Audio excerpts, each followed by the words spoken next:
23ویں پارے کا خلاصہ پیش کیا جا رہا ہے۔ 23ویں پارے میں ومالیہ میں سب سے پہلے سورہ یاسین ہے، اور پھر سورہ صاد ہے، سورہ صافات ہے، سورہ زمر ہے۔ تو سورہ یاسین میں سب سے پہلے ایک چیز یہ سمجھ لیں کہ سورہ یاسین کے حوالے سے یہ چیز مشہور ہے کہ سورہ یاسین جو ہے وہ قرآن کا دل ہے، یعنی لوگ سورہ یاسین کی فضیلت میں یہ روایت سنتے ہیں، سناتے ہیں اور آگے شیئر کرتے ہیں، تو یہ چیز ثابت نہیں ہے۔ امام البانی فرماتے ہیں کہ یہ روایت جو ہے، یہ بات کہنا یہ موضوع ہے، من گھڑت ہے کہ یہ سورت قرآن کا دل ہے۔ اور دوسری بہت ساری صورتیں ہیں جن کی فضیلت ثابت ہے، سورہ فاتحہ ہے، سورہ فلق ہے، سورہ ناس ہے، سورہ ملک ہے، سورہ اسراء ہے، سورہ سجدہ ہے، تو جن کی جو فضیلت ثابت ہے ہمیں وہی ماننی چاہیے۔ اور دوسری جیسے صورتیں ہیں ویسے ہی سورہ یاسین ہے، اور پورے کے پورے قرآن میں برکت ہے، شفا ہے۔ تو سورہ یاسین میں اللہ تعالیٰ نے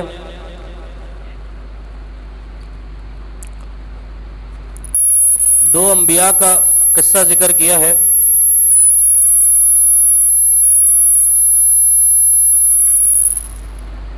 ان دو انبیاء کو جب ان کی قوم کی طرف بھیجا گیا تو ان کی تکذیب کی گئی، وہاں کے جو لوگ تھے انہوں نے ان کی بات جھٹلائی، تو اللہ نے فرمایا کہ فَعَزَّزْنَا بِثَالِثٍ، تو ہم نے ایک اور نبی بھیجا ان کی طرف۔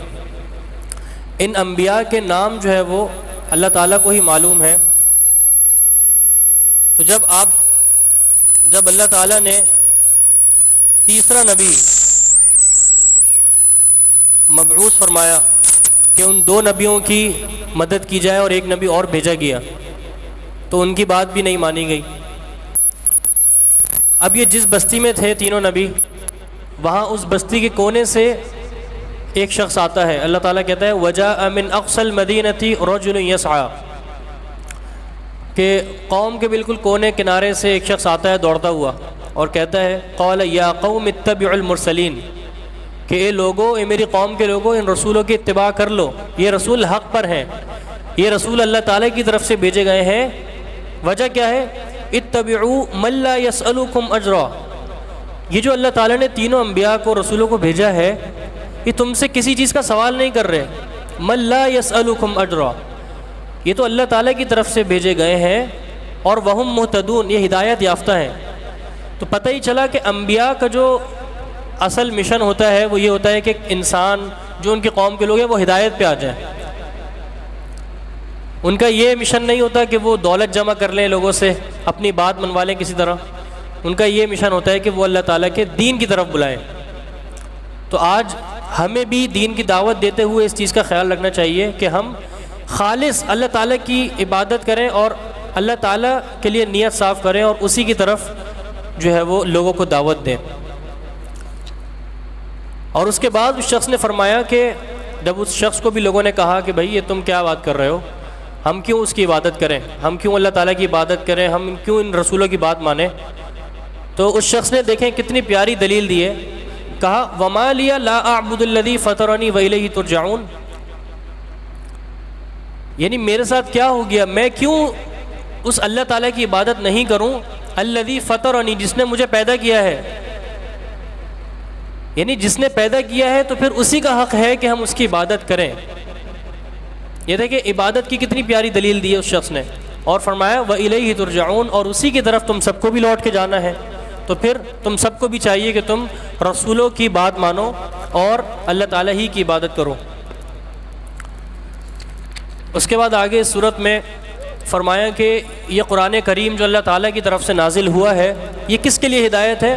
لِيُنذِرَ مَنْ كَانَ حَيًّا، یہ کتاب اس لیے ہے تاکہ ان لوگوں کو ڈرایا جائے جو زندہ ہیں، جو زندہ ہیں۔ تو اس سے ایک چیز تو یہ ثابت ہوئی اور پتہ چلا کہ جو آج کل ہم بہت سارے لوگ یہ سمجھتے ہیں کہ شاید اس قرآن سے مردوں کو بھی فائدہ ہو جاتا ہے، جب وہ مر جاتے ہیں تو پھر ایک ایک دن میں پورا قرآن، دو دن میں پورا قرآن پڑھوائے جاتے ہیں اور وہ مردے کو ثواب پہنچایا جاتا ہے۔ تو بھائی یہ قرآن زندہ کے لیے ہے، جب اس نے 50 سال اس دنیا میں گزارے تو پھر اس وقت اس نے کیوں قرآن کو نہیں کھولا، اس وقت قرآن سے کیوں فائدہ نہیں اٹھایا؟ آج جب وہ زندگی سے چلا گیا تو ہم چاہ رہے ہیں کہ بس ہم جو ہے وہ ایک دن میں 20 کے 20 قرآن اس کے اندر ٹرانسفر کر دیں. تو ایسا تو نہیں ہو سکتا نا. جو اس نے زندگی گزاری ہے 40 سال 50 سال، وہ وقت تھا کہ جب وہ زندہ تھا، اس وقت اس کو نصیحت حاصل کرنی تھی. اس کے بعد اللہ تعالیٰ نے آگے سورہ صافات میں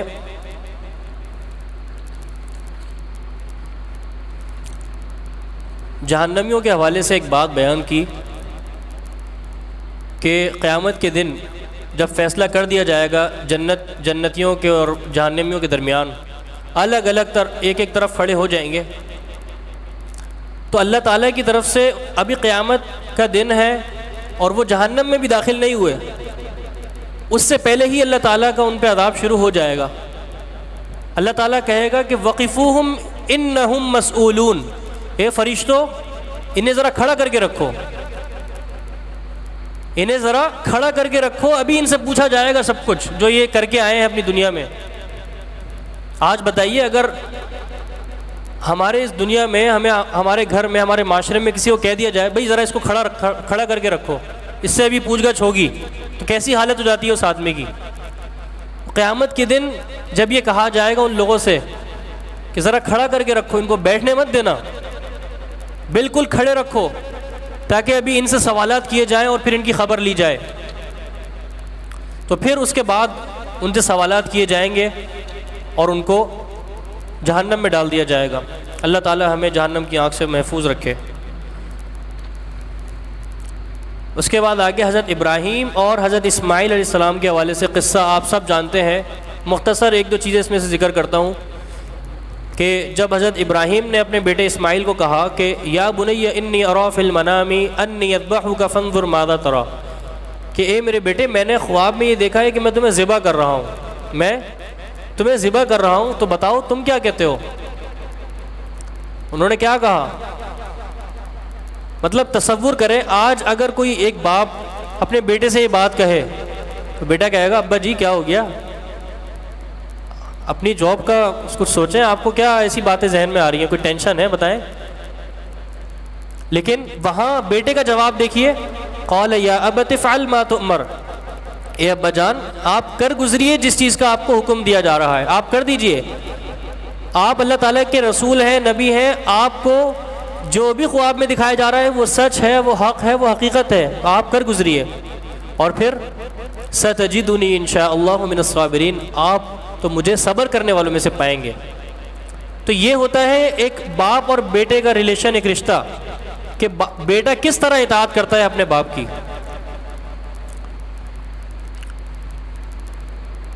اور اس کے بعد اللہ تعالیٰ نے پھر ان کی تعریف بھی کی کہ ان هذا لهو البلاء المبین وفدیناہ بذبح عظیم سلام علی ابراہیم، کہ ابراہیم علیہ السلام پہ سلامتی ہو کہ جنہوں نے اتنی عظیم قربانی اللہ تعالیٰ کے راہ میں دی، یعنی اپنے بیٹے کو لٹا دیا، ذبح کر دیا. اور جب دیکھا کہ وہ اللہ تعالیٰ کی طرف سے ان کے بیٹے کی جگہ مینڈا آیا ہوا ہے جنت کا. تو اصل چیز ہوتی ہے کہ اطاعت، کہ آپ اللہ تعالیٰ کی بات مانتے ہیں، رسول کی بات مانتے ہیں یا نہیں، یا آپ اپنی عقل کو مانتے ہیں کہ بھائی میری عقل تو یہ کہہ رہی ہے کہ نہیں، اگر بیٹا کٹ جائے گا تو نقصان ہو جائے گا، مر جائے گا. اصل چیز اطاعت ہوتی ہے. اس کے بعد آگے سورہ صاد کا ذکر، سورہ صاد میں حضرت سلیمان علیہ السلام کے حوالے سے اور حضرت داؤد علیہ السلام کے حوالے سے قصہ ہے. حضرت سلیمان علیہ السلام کا قصہ مختصر یہ ہے کہ اللہ تعالیٰ نے ان کی اس صورت میں تعریف کی، وَوَهَبْنَا لِدَاوُودَ سُلَيْمَانَ نِعْمَ الْعَبْدُ إِنَّهُ أَوَّابٌ،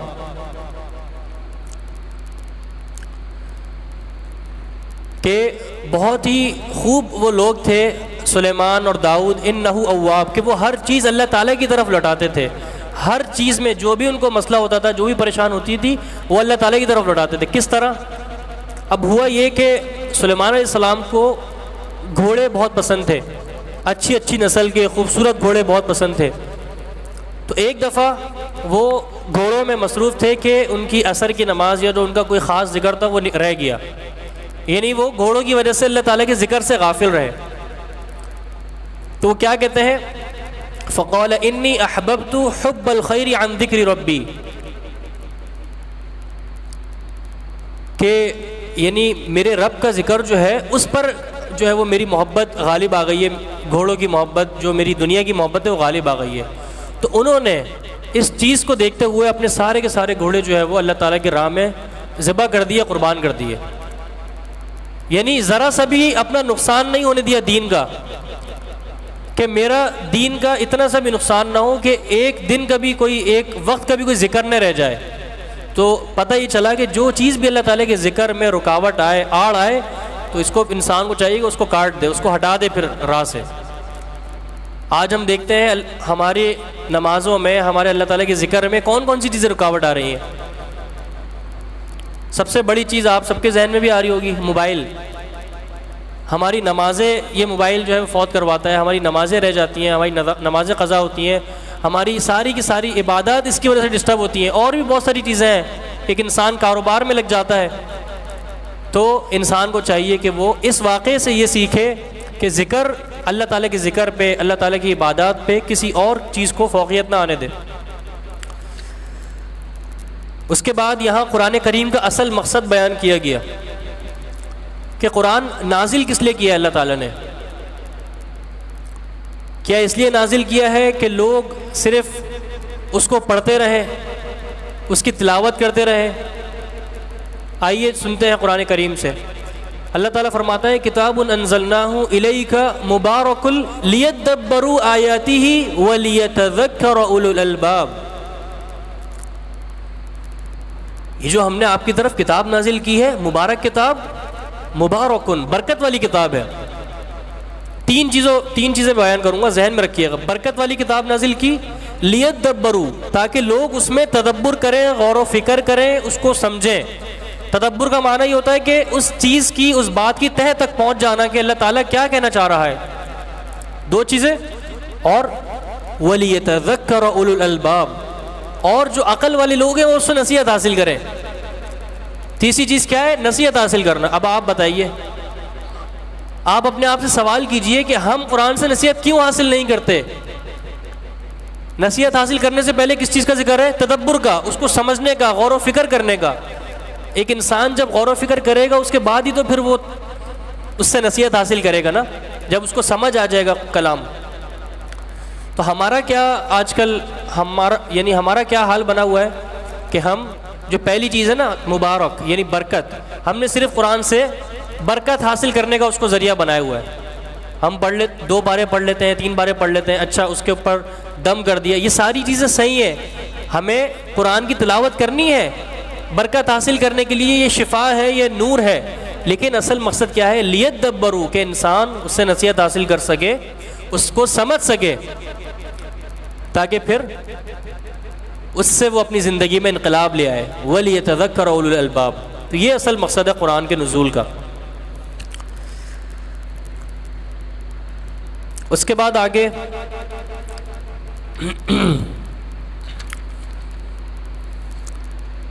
اسی صورت میں شیطان اور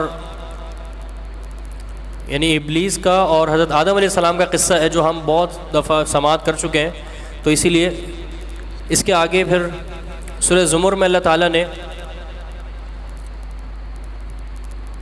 انسان کی تخلیق کے حوالے سے ایک بہت بنیادی اور بہت زبردست نقطہ بیان کیا کہ اللہ تعالیٰ نے انسان کو پیدا کس طرح کیا ہے۔ بہت غور سے بات سنیں اور لے کے جائیں، اللہ تعالیٰ نے انسان کو کس طرح پیدا کیا۔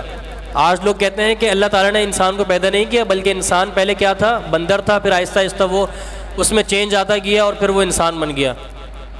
اللہ تعالیٰ کیا کہتا ہے کہ ہم نے انسان کو مٹی سے پیدا کیا، مٹی کے بعد ایک نطفے سے پیدا کیا، نطفے کے بعد اس کو ایک جمع ہوا خون بنایا، اس کے بعد ایک ہڈی بنا دیا، پھر اس ہڈی پہ ہم نے گوشت چڑھا دیا، پھر انسان ایک نوجوانی میں آ گیا، پھر فلما بلغ اشدہ، پھر وہ ایک اچھا نوجوان، ایک بہادر اور ایک طاقتور آدمی بن گیا، اور پھر اس کے بعد اس کو بڑھاپے میں ہم لے آئے۔ یہ انسان کا پورا ایک اللہ تعالیٰ نے بیان کیا قرآن میں۔ یہاں اللہ تعالیٰ نے یہ بیان کیا یخلقکم فی بطون امہاتکم خلقا من بعد خلق فی ظلمات ثلاث۔ اللہ اکبر، بہت پیاری بات بیان کی جا رہی ہے۔ آج انسان کوئی بھی ایجاد کرتا ہے چاہے وہ کوئی بلب بنا رہا ہو، کوئی بھی مشینری بنا رہا ہو، کوئی بھی پنکھا بنا رہا ہو، تو آپ سب بتائیے اس کو وہ چیز بنانے کے لیے روشنی کی ضرورت ہوتی ہے نا، تاکہ کوئی چیز مجھ سے غلط نہ بن جائے، روشنی میں بناتا ہے. چاہے کوئی بڑی سی بڑی دوائی بنا رہا ہو، کوئی حکیم، کوئی ڈاکٹر، یا پھر کوئی انجینئر، کوئی پائلٹ بڑے سے بڑا جہاز بنا رہا ہو، اس کو کیا ضرورت ہے؟ روشنی کی ضرورت ہے. کہ روشنی میں اللہ تعالیٰ کہہ رہا ہے کہ ہم نے یخلقکم فی بطون امہاتکم، ہم نے تم کو تمہاری ماں کے پیٹ میں پیدا کیا، خلقا من بعد خلق فی ظلمات ثلاث، 3 اندھیروں کے اندر. پہلا اندھیرا پیٹ کا، دوسرا اندھیرا ماں کے رحم کا، اور تیسرا اندھیرا مشیمہ، یعنی جو ایک جھلی ہوتی ہے پوری جس میں بچہ دانی جس کو کہتے ہیں. یہ 3 اندھیروں کے اندر اللہ تعالیٰ نے کس طرح انسان کی پوری تخلیق فرما دی کہ آج 20 سال کے 30 سال کے بعد انسان ایک زبردست ایک حالت میں جو ہے وہ ہم دیکھ سکتے ہیں انسان کو. اس کی ناک، اس کی 2 آنکھیں، اس کے 2 ہاتھ، اس کے 2 پیر، اس کے 2 کان. اللہ تعالیٰ نے کس طرح انسان کو پیدا کیا ہے، اور اس کی ابتدا کیا ہے کہ اللہ تعالیٰ نے ماں کے پیٹ میں 3 اندھیروں کے اندر اس کو کس طرح پیدا کیا ہے. آج انسان ایک اندھیرے میں بھی کوئی چیز پیدا نہیں کر سکتا. اور اللہ تعالیٰ کی کمال قدرت آپ دیکھیے. اگر یہ بات سن کے بھی کوئی اللہ تعالیٰ کے اوپر اور یعنی بعث بعد الموت پر، کہ دوبارہ موت کے بعد دوبارہ اٹھانے پر ایمان نہ لے آئے، تو پھر ایسا شخص بدبخت ہی ہے کہ جو اللہ تعالیٰ کے ذکر سے، قرآن سے نصیحت حاصل نہیں کر رہا.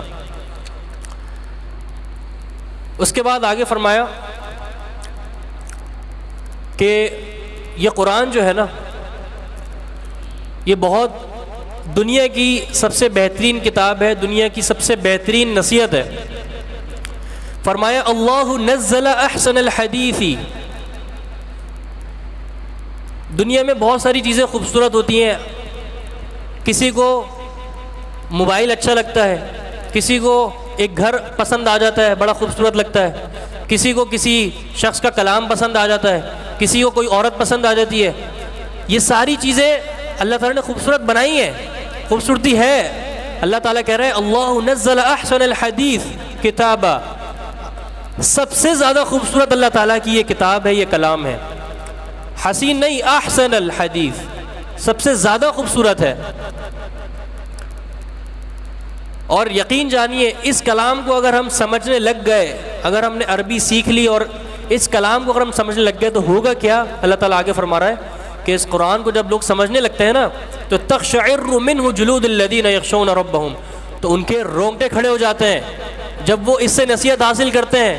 اس میں جنت جہنم کا بیان سنتے ہیں، انبیاء کے واقعات سنتے ہیں کہ کس طرح حضرت ابراہیم کو آگ میں ڈالا گیا، کس طرح حضرت یوسف نے صدیوں جیل میں گزارا، کس طرح ان کو کنویں میں ڈال دیا گیا. کتنے انبیاء کے واقعات ہیں. جب ہم سمجھیں گے ہی نہیں تو پھر ہمارے رونگٹے کس طرح کھڑے ہوں گے. تو یہ کتاب ہمیں کس طرح سمجھ آئے گی؟ جب ہم کوشش کریں گے. ہم برکت تو حاصل کر رہے ہیں، ہمیں چاہیے کہ ہم تدبر کی طرف آئیں، جو اصل قرآن کا مقصد ہے. اس کے بعد آگے یہ 23ویں پارے کا مختصر خلاصہ میں نے پیش کیا ہے. 23 کے بعد 24 اور 25، یعنی 25واں بھی ہم نے آج پاؤ کر لیا ہے. تو 24ویں پارے کا بھی مختصر خلاصہ پیش کر دیتا ہوں تاکہ ہم ساتھ ساتھ چلتے رہیں انشاءاللہ. ٹھیک ہے، انشاءاللہ اجازت ہے. تو 23ویں پارے میں 24ویں پارے میں اللہ تعالیٰ نے ابتدائی آیات میں ایک بات بیان کی، الیس اللہ بکاف عبدہ، کہ اللہ تعالیٰ کیا اپنے بندے کے لیے کافی نہیں ہے؟ جو انسان دوسروں سے مدد مانگنے لگ جاتا ہے، غیر اللہ کی طرف چلے جاتا ہے، شرک کی طرف چلے جاتا ہے، کیا اللہ تعالیٰ جس نے 7 زمین 7 آسمان پیدا کی، کیا وہ ایک انسان کا خیال نہیں رکھ سکتا؟ جو انسان جو ہے وہ غیر اللہ کی طرف جا رہا ہے. اس پہ ایک مفسر کا بہت ہی خوبصورت تبصرہ ہے، من عبد اللہ کما یرید کفاہ اللہ بکل ما یرید. اگر ایک شخص اللہ تعالیٰ کی عبادت ایسے کر لے کہ جس طرح اللہ تعالیٰ چاہتا ہے، تو اللہ تعالیٰ اس کے لیے کافی ہو جائے گا جیسا بندہ چاہتا ہے. اللہ اکبر، بہت پیاری بات کہی ہے. من عبد اللہ کما یرید کفاہ اللہ بما یرید. اگر ایک شخص اللہ تعالیٰ کی عبادت ایسے کر لے کہ جس طرح اللہ چاہتا ہے، تو اللہ تعالیٰ بندے کے لیے ہر طرح اس طرح کافی ہو جائے گا جس طرح بندہ چاہ رہا ہے. کیونکہ حدیث میں آتا ہے انا عند ظن عبدی بی، کہ میں اپنے بندے کے گمان کے مطابق ہوں، وہ مجھ سے اچھا گمان رکھے گا تو مجھے وہاں اچھا پائے گا۔ تو اس میں کیا نصیحت ہے کہ ہمیں ہر چیز میں، چھوٹی سے چھوٹی، بڑی سے بڑی مصیبت میں اللہ تعالیٰ ہی کی طرف لوٹنا ہے۔ اس میں آج بہت پیاری آیات جو آپ کے سامنے شیخ صاحب نے آج نماز تراویح میں تلاوت کی تھی توبہ کے حوالے سے، قل یا عبادی الذین اسرفوا علی انفسہم،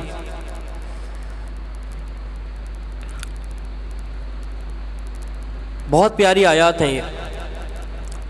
ایک تو اللہ تعالیٰ کہہ رہا ہے کہ قل یا عبادی، آپ کہہ دیجئے، اے میرے نبی آپ کہہ دیجئے۔ پتہ ہی چلا اللہ تعالیٰ بھی کہہ رہے ہیں اور آپ صلی اللہ علیہ وسلم بھی یہ کہہ رہے ہیں، کیا کہہ دیجئے؟ یا عبادی الذین اسرفوا علی انفسہم لا تقنطوا من رحمت اللہ، آپ کہہ دیجئے کہ اے میرے بندو، یعنی جنہوں نے اپنی جانوں پہ ظلم کیا ہے، بہت زیادہ ظلم کر گزرے ہیں، ان حد سے تجاوز ہو گئے ہیں، تو وہ میری رحمت سے مایوس نہ ہوں۔ پہلی چیز اس میں یہ سمجھے، اللہ تعالیٰ کہہ رہا ہے یا عبادی، میرے بندوں سے کہہ دیجئے۔ اللہ اکبر، کسی کی طرف نسبت کر دینا کوئی آسان بات نہیں ہوتی، کوئی چھوٹی بات نہیں ہوتی۔ اللہ تعالیٰ کہہ رہا ہے کہ میرے بندوں سے کہہ دیجئے۔ ایک طرف انہوں نے اپنی جانوں پہ ظلم کر دیا اور اللہ تعالیٰ ان کو اپنی رحمت سے اپنا بندہ مانتے ہوئے کہہ رہا ہے کہ میرے بندوں سے کہہ دیجئے، جنہوں نے اپنی جانوں پہ ظلم کر بیٹھے ہیں، تو وہ لا تقنطوا من رحمت اللہ، اللہ تعالیٰ کی رحمت سے کبھی مایوس نہ ہوں، کیونکہ یاد رکھیے مایوسی کفر ہے۔ انہ لا ییأس من روح اللہ الا القوم الکافرون، کافر ہی ہے جو اصل اللہ تعالیٰ کی رحمت سے مایوس ہو جاتا ہے، اور جب ہی وہ اللہ تعالیٰ کا انکار کر دیتا ہے کہ میرے ساتھ سب غلط ہوتا ہے۔ یہی ساری وجوہات ہوتی ہیں جو انسان کو کفر کی طرف لے جاتی ہیں۔ تو انسان چاہے جتنا بھی ظلم کر لے اپنے آپ کے ساتھ، اپنی نفس کے ساتھ، اپنے گھر والوں کے ساتھ، اپنے معاملات میں، چاہے وہ جس حد پہ بھی ظلم پہ چلا جائے، اس کو چاہیے کہ وہ لوٹ آئے۔ اللہ تعالیٰ اس کی توبہ قبول کرنے کے لیے موجود ہے۔ ان اللہ یغفر الذنوب جمیعا، اللہ تعالیٰ گناہ معاف کر دیتا ہے جمیعا، سب کے سب۔ ایک تو ذنوب ذنب کی جمع ہے، گناہ، یعنی سب کے سب گناہ معاف ہو جائیں گے اور ایک ساتھ معاف کر دیے جائیں گے۔ شرط یہ ہے کہ بندہ آ جائے توبہ کے لیے۔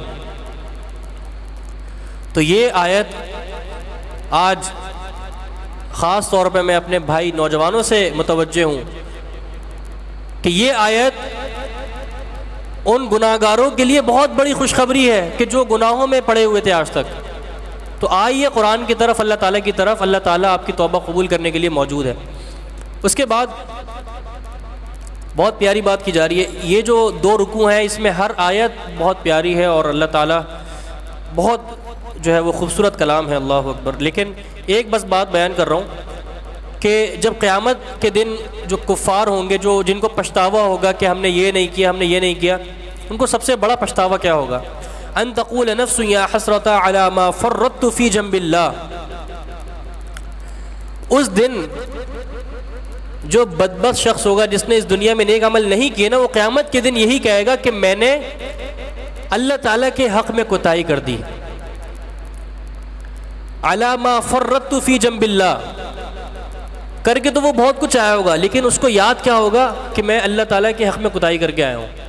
سب سے بڑی کوتاہی اللہ تعالیٰ کے حق میں کوتاہی ہے۔ اس نے اپنے معاملات بھی درست نہیں رکھے ہوں گے، اس نے اپنے بچوں کا حق ادا بھی نہیں کیا ہوگا، اپنے رشتہ داروں کا بھی حق ادا نہیں کیا ہوگا، لیکن وہاں وہ ایک ہی جملہ کہے گا علی ما فرطت فی جنب اللہ وان کنت لمن الساخرین، یعنی اللہ تعالیٰ کے حقوق میں کوتاہی کر کے آ گیا۔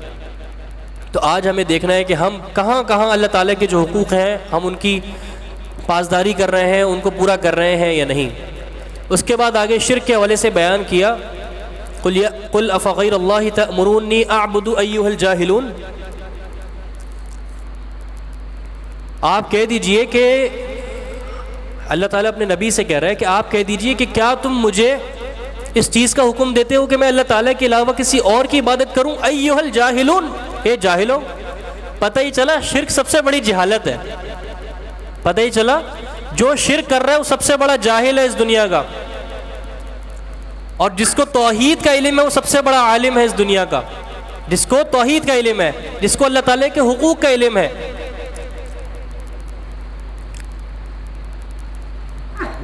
اس پہ مفسرین کے بہت بنیادی اور بہت بہترین تبصرے ہیں، لیکن ان کا ٹائم نہیں ہے ابھی. ایک بنیادی بات یہ سمجھ لیں, اس دنیا میں اگر کوئی شخص کتنا ہی ماہر ہو جائے کسی فن میں, چاہے وہ انجینئرنگ کر رہا ہے, ڈاکٹریٹ کر رہا ہے, بزنس BBA کر رہا ہے, جو بھی فیلڈز ہیں اس میں چاہے وہ ماہر ترین ہو جائے, اپنے آپ کو بہت بڑا علم والا کہے کہ میں تو اس میں بہت زیادہ اچھا ہو گیا, لیکن اگر وہ اللہ تعالیٰ کی توحید سے غافل ہے, شرک کر رہا ہے, تو جان لیجئے کہ وہ سب سے بڑا جاہل ہے. ایھا الجاہلون کہا گیا. اس کے بعد آگے فرمایا گیا اسی سورت کے سورہ زمر کے آخری رکوع میں, وسیق الذین کفروا الی جہنم زمرا. اس آخری رکوع کو اگر آپ ترجمے سے پڑھیں گے تو آپ کے آنسو نکل آئیں گے. اتنا اللہ تعالیٰ نے اس میں جو چیزیں بیان کی ہیں کہ وسیق الذین کفروا الی جہنم زمرا, کافروں کو جہنم کی طرف گروہ یعنی ایک ایک گروہ میں لے کے آیا جائے گا, گروپوں میں لے کے آیا جائے گا. پتہ یہ چلا کہ قیامت کے دن گروپ بن جائیں گے, ایک طرف جنتی لوگوں کے گروپ, دوسری طرف جہنمی لوگوں کے گروپ. تو ہمیں کیا کرنا ہے؟ آج ہم اس دنیا میں اچھے اچھے دوست بناتے ہیں, کالج میں ہوں, اسکول میں ہو, یونیورسٹیز میں ہو, گروپس بن جاتے ہیں ہمارے. تو پتہ یہ چلا کہ آج ہمیں فکر کرنی ہے کہ ہمارے گروپ میں کیسے لوگ شامل ہیں. کہیں کوئی ایسا شامل تو نہیں جو اللہ تعالیٰ کی حدود پامال کر رہا ہے, جو حرام کام کر رہا ہے, اور ہم پھر اسی کے ساتھ قیامت کے دن اٹھا لیے جائیں اور اس کے ساتھ ہمارا شمار ہو جائے. اس آیت پہ ایک مفسر کا بہت خوبصورت تبصرہ ہے, ایاک وکل جلیس لا یعینک علی طاعت اللہ. ہر اس محفل سے بچو جو تمہیں اللہ تعالیٰ کی طرف اللہ تعالیٰ کی اطاعت میں مددگار ثابت نہ ہو. ہر اس محفل سے بچ جاؤ, ہر اس محفل سے دور رہو جو تمہیں اللہ تعالیٰ کی یاد سے غافل کرے, اللہ تعالیٰ کی اطاعت سے غافل کرے.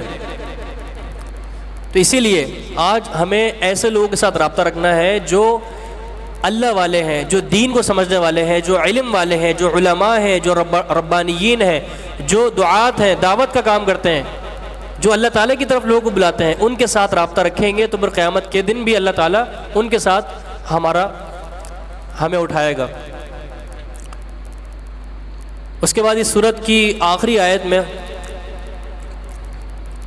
اللہ تعالیٰ نے مومن کا رتبہ بیان کیا کہ ایک مومن کی شان کیا ہوتی ہے. جو اللہ والا ہوتا ہے شخص نا, ایک ایمان والا شخص ہوتا ہے نا, اس کا رتبہ کیا ہوتا ہے. بیان کیا کہ یستغفرون للذین آمنوا, فرشتے جو ہے وہ اس کی مغفرت کی دعا کرتے ہیں. فرشتے اللہ تعالیٰ کی طرف سے بنائی ہوئی اتنی عظیم مخلوق, وہ ایک مومن کے لیے دعا کرتی ہے اگر وہ ایمان والا ہو. اس پہ ایک مفسر کا اتنا بہترین تبصرہ ہے کہ مومن کی کیا کرامت ہے, کیا شان ہے کہ وہ فرش پہ سو رہا ہوتا ہے اور فرشتے اس کی مغفرت کی دعا کر رہے ہوتے ہیں. اللہ اکبر. یہ ایمان والے کی شان ہے, یہ ایمان والے کی قدر ہے جو اللہ تعالیٰ کرتا ہے. تو ایمان بہت قیمتی چیز ہے, بہت اعلیٰ چیز ہے. یعنی اللہ تعالیٰ خود اس پہ رحمتیں فرماتا ہے اور پھر اس کے ساتھ ساتھ فرشتے بھی جو ہے وہ اس کی مغفرت کے لیے دعا کرتے ہیں. اس کے بعد اس پارے میں دعا کے حوالے سے کچھ باتیں ہیں. وقال ربکم ادعونی استجب لکم. اللہ تعالیٰ انسانوں کو کیا کہہ رہا ہے؟ ادعونی, ادعو, تم سب مجھ سے مانگو.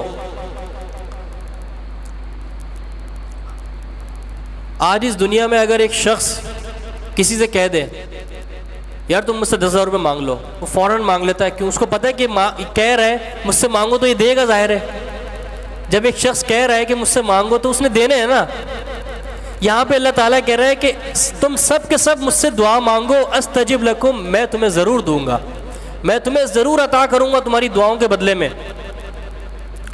یاد رکھیں اللہ تعالیٰ نے یہ تو کہہ دیا کہ ادعونی, تم سب مجھ سے مانگو, اور یہ چیز نہیں بتائی کہ کیا مانگنا ہے. جو مانگنا ہے مانگ لو, جو مانگنا ہے مانگو اللہ تعالیٰ سے, اللہ تعالیٰ عطا کرنے والا ہے. اور یہ بھی نہیں بتایا کہ کتنا مانگنا ہے, اس لیے جتنا مانگنا ہے اللہ تعالیٰ سے مانگو. اللہ تعالیٰ کے خزانوں میں کوئی کمی نہیں ہے. اللہ تعالیٰ نے کہہ دیا ادعونی, مجھ سے مانگتے رہو. پتہ ہی چلا کوئی ایک شخص ایک قوم کو، ایک ملک کو نہیں کہا جا رہا، پوری انسانیت کو کہا جا رہا ہے کہ تم مجھ سے مانگو میں تمہیں عطا کروں گا۔ پتہ ہی چلا اللہ تعالیٰ کے خزانوں میں کوئی کمی نہیں ہے۔ انسان کا دل اور اس کا ظرف چھوٹا ہوتا ہے تو وہ اتنی سی چیزیں مانگتا ہے۔ اللہ تعالیٰ کہہ رہا ہے کہ تم مجھ سے جو مانگو گے، جب مانگو گے، جتنا مانگو گے، میں تمہیں عطا کروں گا، میں تمہیں عطا کروں گا۔ اللہ اکبر۔ اس کے بعد آگے آخری صورت ہے، انشاءاللہ پھر بات ختم کرتے ہیں۔ 2 پارے ہم کور کر رہے ہیں، اس لیے تھوڑا سا وقت زیادہ ہو رہا ہے، اس کے لیے معذرت، بس کچھ چیزیں انشاءاللہ بیان کرنی ہے۔ سورہ حامیم سجدہ ہے، اس کی ابتدا میں اللہ تعالیٰ نے عربی زبان کا ایک وقار، اس کی شان بیان کی۔ کتاب فصلت آیاتہ قرآنا عربیا لقوم یعلمون، کہ یہ کتاب ایسی ہے کہ جس کی آیات بیان کر دی گئی ہیں، اس کی تفصیل کر دی گئی ہے، اس کی تفسیر کر دی گئی ہے، قرآن عربیہ، اور یہ قرآن ہے عربی میں۔ یہ قرآن اردو میں، فارسی میں نہیں ہے، کسی اور زبان میں نہیں ہے، عربی میں ہے، تاکہ لوگ علم حاصل کر سکیں، لوگ اس سے جو ہے وہ نصیحت حاصل کر سکیں۔ اب یہاں پہ عربی زبان کو اللہ تعالیٰ نے چنا، کیونکہ عربی زبان اگر آپ سیکھنے کا جس کو موقع ملا ہو تو اس کو یہ بات پتہ ہوگی کہ عربی زبان میں جتنی زیادہ وسعت ہے، اور عربی زبان جتنی عظیم ہے نا، اتنی کوئی زبان نہیں ہے دنیا کی۔ اور جس وقت قرآن نازل کیا گیا، وہاں بڑے بڑے عربی دان، بڑے بڑے شعراء، بڑے بڑے ادیب جو ہے وہ موجود تھے، جو شاعری کرتے تھے۔ اللہ تعالیٰ نے اس کتاب کو عربی میں نازل کر کے ان سب کو شکست دے دی، اور ان سب کے جو دعوے تھے سب کو ٹھکرا دیا۔ کس طرح؟ اللہ تعالیٰ نے اس کتاب کو نازل کر کے پھر چیلنج کیا، تمہیں اپنے کلام پہ بڑا ناز ہے نا، بڑا ناز ہے نا، تم اس قرآن میں 114 صورتیں ہیں، 114 ہی ہے نا، 114 صورتیں ہیں، تو تم ایسا کرو اس جیسی صرف 10 صورتیں لا کے دکھا دو، اس جیسی 100 نہیں، 80 نہیں، 90 نہیں، صرف 10 صورتیں لا کے دکھا دو، قرآن میں ہے۔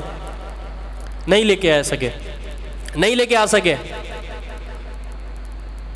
اچھا 10 زیادہ ہے تو ایک صورت لا کے دکھا دو، ایک صورت لا کے دکھا دو۔ یہ اللہ تعالیٰ کا کلام ہے، اس کا مقابلہ کوئی نہیں کر سکتا، ایک صورت بھی نہیں لا سکتے تو پھر ایک آیت لا کے دکھا دو صرف۔ یہ تینوں چیزیں قرآن میں موجود ہیں، اور پھر عرب کی طرف سے ایسی ایسی آیات بنائی جاتی ہیں جو قرآن کے مقابلے میں بالکل جو ہے وہ یعنی خود کیا کہتے ہیں شکست کھا لیتے جب وہ قرآن کا اعجاز دیکھتے، قرآن کی آیات کو پڑھتے۔ تو اسی لیے اللہ تعالیٰ کا یہ عرب پر بہت بڑا احسان ہے کہ اللہ تعالیٰ نے ان کی زبان کو اپنے کلام کے لیے چنا۔ اگر پورا عرب اکٹھا ہو جائے اور وہ صرف اللہ تعالیٰ کا صرف اسی چیز پہ شکر ادا کرنا چاہے نا کہ اللہ تعالیٰ نے عربی زبان کو چن لیا اپنے کلام کے لیے، تو وہ یہ بھی شکر ادا نہیں کر سکتا۔ اللہ تعالیٰ کا اتنا بڑا احسان ہے عرب پر اور انسانیت پر۔ تو اسی لیے اصل بات یہ ہے سمجھنے کی کہ ہمیں چاہیے کہ ہم عربی زبان سیکھیں۔ آخر کب سیکھیں گے ہم عربی زبان؟ ہماری عمریں گزر چکی ہیں، 50 سال عمر ہو گئی، 60 سال ہو گئی، 40 سال عمر ہو گئی، کب سیکھیں گے آخر ہم عربی زبان تاکہ ہم قرآن کو سمجھ سکیں؟ اس آیت پہ ایک مفسر کا بہت خوبصورت تبصرہ ہے کہ كلما زاد حرصك من اللغة العربية زاد تدبرك وتعقلك في القرآن۔ جتنا زیادہ آپ کی حرص عربی کے اندر بڑھتی جائے گی، جتنا شوق عربی کے اندر بڑھتا جائے گا، اتنا ہی تفکر تدبر جو ہے وہ قرآن کے اندر بڑھتا جائے گا، شوق بڑھتا جائے گا۔ آج ہم گھنٹوں گھنٹوں سیاست پہ بیٹھ کے بات کر لیتے ہیں، جس موضوع پہ دے دیں آپ، ہمارے ماشاءاللہ بڑے بڑے لوگ اتنی لمبی لمبی بات کر لیں گے۔ میں آپ کو قرآن کی ایک آیت پیش کر دوں، ہم اس پہ کتنی بات کر سکتے ہیں، ہم نے اس کو کتنا سمجھا ہے، ہم نے اس آیت کی تفسیر کتنی پڑھی ہے، ہم نے اس آیت کی تفسیر میں کتنی حدیثیں، کتنی دوسری آیتیں پڑھی ہیں کہ اس آیت کو سمجھا جائے اللہ تعالیٰ مجھ سے کیا کہہ رہا ہے۔ ہونا یہ چاہیے کہ قرآن کو سمجھتے ہوئے پڑھتے ہوئے انسان کے تقشعر منہ جلود، اس کے رونگٹے کھڑے ہو جائیں۔ تو یہ سارا گیم، سارا کھیل عربی زبان کا ہے کہ انسان عربی سیکھے اللہ تعالیٰ کے کلام کو سیکھنے کے لیے۔ اس کے بعد آگے اللہ تعالیٰ نے حضرت ہود علیہ السلام کی جو قوم ہے قوم عاد، اس کے حوالے سے ایک بیان کی کہ قوم عاد جو تھی نا، حضرت ہود علیہ السلام کو ان کی طرف بھیجا گیا تو ان کے قد اتنے لمبے لمبے تھے جیسے یہاں پہ کھجور کے درخت اور لگے ہوتے ہیں نا، آپ نے دیکھے ہوں گے، اتنے لمبے لمبے قد ان کے تھے. اللہ اکبر. اب ان کو کیا چاہیے تھا کہ وہ اللہ تعالیٰ کا شکر ادا کریں. اللہ تعالیٰ نے اتنا اچھا جسم دیا ہے، جان دیے، مال دیے، سب کچھ، لیکن فاستکبروا فی الارض بغیر الحق، ناحق تکبر کر لیا اللہ تعالیٰ کی زمین میں، اللہ تعالیٰ کی دنیا میں. وقالوا من اشد منا قوة، اور کیا کہا، ہم سے بڑا طاقتور کون ہے بھائی، ہمارے اتنے بڑے ہاتھ، ہماری اتنے بڑا جسم، ہم سے زیادہ طاقتور کون ہو سکتا ہے. تو پھر اس کے بعد کیا کیا گیا اللہ تعالیٰ نے، فارسلنا علیہم ریحا صرصرا، یعنی ان کے اندر ہوا بھر گئی تھی، ان کے اندر ہوا بھر گئی تھی کہ ہم بہت بڑے ہو گئے. آپ سب جانتے ہیں نا، جب ایک غبارے میں ہوا بھر جاتی ہے، ذرا سی سوئی لگتی ہے پھٹ جاتا ہے، وہ ذرا سی سوئی لگتی ہے، جس چیز میں بھی ہوا لگ جائے، بھر جائے، موٹا ہو جائے، کیا ہوتا ہے، وہ پھٹ جاتی ہے، ہوا نکل جاتی ہے بالکل اس کی. اللہ تعالیٰ نے بھی ان کا ایسا برا حال کیا کہ فسخرنا علیہم 7 لیال و 8 ایام، لگاتار 7 راتیں اور 8 دن جو ہے وہ ان پہ ایسی خطرناک ہوا بھیجی کہ ان کا نام و نشان مٹ گیا. ان کی بستیاں، ان کے جسم ایسے ہو گئے کأنہم اعجاز نخل خاویہ، جیسے کھجور کے کھوکھلے تنے ہوتے ہیں نا، ویسے ان کے جسم ہو گئے. یعنی اللہ تعالیٰ اس کے بعد پتہ ہے آپ کو کیا بیان کرتا ہے، اللہ تعالیٰ اتنا ناراض ہوا ان کے تکبر پہ اور ان کی نافرمانی پہ، جب ان کو تباہ و برباد کیا، اس کے بعد اللہ تعالیٰ کہتا ہے فَهَلْ تَرَى لَهُم مِّن بَاقِيَةٍ، کوئی باقی تو نہیں بچا ان میں سے. انداز دیکھیے، کوئی باقی بچا ہے تو بتاؤ، اس کو بھی غارت کر دیا جائے کہ جس طرح یہ ہماری زمین میں، ہمارے دین میں، ہماری کائنات میں فساد پھیلاتے ہیں، تو ایسے لوگوں کا پھر ایسا ہی انجام ہوتا ہے. تو آج ہمارے لیے اس میں نصیحت ہے کہ اللہ تعالیٰ نے جتنی نعمتوں سے ہمیں نوازا ہوا ہے، ہم اس کا صحیح استعمال کریں. بس آخری بات کر کے اپنی بات ختم کرتا ہوں انشاءاللہ. آگے اللہ تعالیٰ نے آخری آیات میں استقامت کے حوالے سے بیان کیا، ان الذین قالوا ربنا اللہ ثم استقاموا، کہ وہ لوگ جو اپنے رب پہ ایمان لے آئے، اب صرف ایمان نہیں لے آئے بلکہ ثم استقاموا. یاد رکھیں یہ جو بات بیان کر رہا ہوں اس کا رمضان سے بہت گہرا تعلق ہے، بہت غور سے بات سنیں. ایمان تو لے آئے وہ، اس کے بعد کیا کہا، ثم استقاموا، اس کے بعد پھر وہ اس پہ استقامت بھی، دین پہ ڈٹے گئے. استقامت کا مطلب ہوتا ہے ایک چیز پہ ڈٹ جانا، ایک چیز کو کرتے رہنا، ثابت قدمی کے ساتھ اس چیز کو کرتے رہنا. تو پھر ایسے لوگوں پہ فرشتے نازل ہوتے ہیں، ان کو بشارتیں دیتے ہیں جنت کی کہ تم سے وعدہ کر دیا گیا ہے جنت کا. اب یہاں جو بشارت دی جا رہی ہے نا، ایک مفسر کہتے ہیں کہ بشارت ایک انسان کو نا، جب انسان ایمان لے آتا ہے اور استقامت اختیار کر لیتا ہے نا، تو 3 جگہ اس کو دنیا میں بشارت دی جاتی ہے. ایک بشارت تو یہ ہے کہ البشرا عند الموت، کہ موت کے وقت اس کو بشارت دے دی جاتی ہے اللہ تعالیٰ کی طرف سے کہ تمہارا اچھا انجام ہوگا. اللہ تعالیٰ ہمیں بھی یہ بشارت نوازے کہ ہم موت کے وقت جو ہے وہ کلمہ ہمیں نصیب ہو جائے اور اللہ تعالیٰ ہمارا خاتمہ بالایمان فرمائے. دوسری چیز، اس کو قبر میں پھر بشارت دی جاتی ہے، جب وہ قبر میں چلے جاتا ہے تو پھر اس کے لیے جنت کے باغیچے کھول دیے جاتے ہیں، وہ شخص جو ایمان لے آتا ہے اور استقامت اختیار کرتا ہے.